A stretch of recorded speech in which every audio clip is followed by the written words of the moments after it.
ఆయన కార్పొరేట్ ఎక్కువ ఎక్కువ ఎమ్మెల్యే తక్కువ అన్నాడు.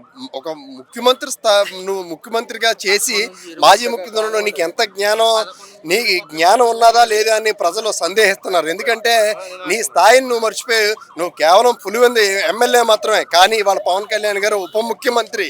అంతేకాదు వ్యవసాయానికి, నీటిపారుదల శాఖకి, అటవీ శాఖకి, అలాగే జలనీరు సంరక్షణకి, అలా 5 లక్షల శాఖలకి ఆయన మంత్రి.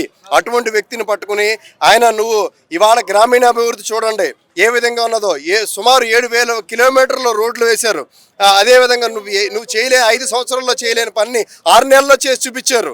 అంతేకాదు జలజీవన్ మిషన్ని నువ్వు చేతకాక వదిలేసిన జలజీవన్ మిషన్ కేంద్రంతో మాట్లాడి వెనక్కి తీసుకొచ్చిన వ్యక్తి పవన్ కళ్యాణ్ గారు.